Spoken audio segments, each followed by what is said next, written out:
আসসালামু আলাইকুম এভরিওয়ান, কি অবস্থা সবার? আশা করি সবাই ভালো আছেন। তো স্বাগতম জানাই আপনাদের আমার ভিডিওতে।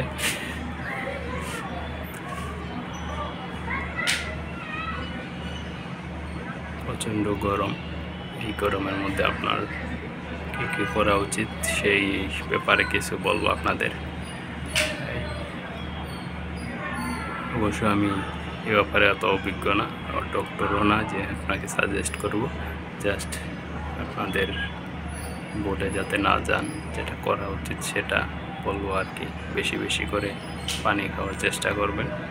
পানিটা আপনার অবশ্যই জরুরি। পানি ছাড়া আসলে আপনার শরীর এনার্জি, আপনি রিভার্স এনার্জি, যেটা এনার্জি শেষ হয়ে গেলে আপনার আবার শক্তি যে প্রয়োজন, সেটা আপনি একমাত্র পানির মাধ্যমে করতে পারেন। বেশি বেশি করে পানি খাবেন। পানি খেলে আপনার শরীরটা সুস্থ থাকবে। তারপর আপনার এই সময়ে আপনি লেবু যদি থাকে, লেবুর শরবত বানিয়ে খেতে পারেন। লেবু শরবত খেলে এটাও একটা বিশাল এনার্জির কাজ করে।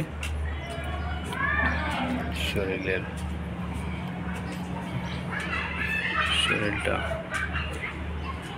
এনার্জি ভরে যায়। তারপর আপনার এই গরম রোদ, তো যত পারেন বাইরে গেলে আপনার ছাতা নিয়ে যাবেন, ছাতা ব্যবহার করবেন, ছায়াযুক্ত স্থানে দাঁড়ানোর চেষ্টা করবেন।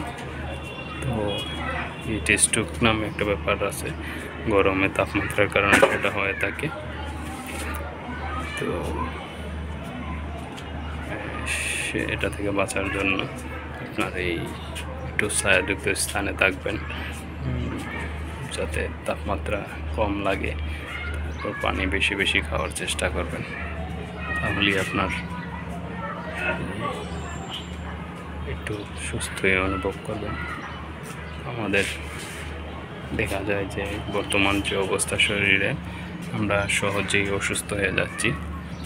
আমাদের শরীর রিকভারি করার মতো সেই শক্তি নেই, কম বললেই চলে।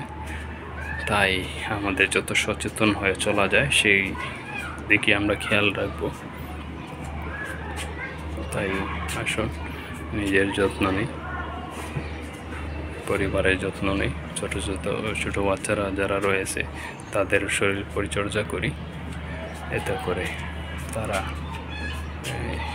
ভবিষ্যতে সুস্থ একজন মানুষ হিসেবে বেড়ে উঠবে। তো আজকের মতো এখানেই বিদায় নিচ্ছি। সবাই ভালো থাকবেন, সুস্থ থাকবেন, নিজের যত্ন নেবেন, পরিবারের যত্ন নেবেন। আল্লাহ হাফেজ। আসসালামু আলাইকুম।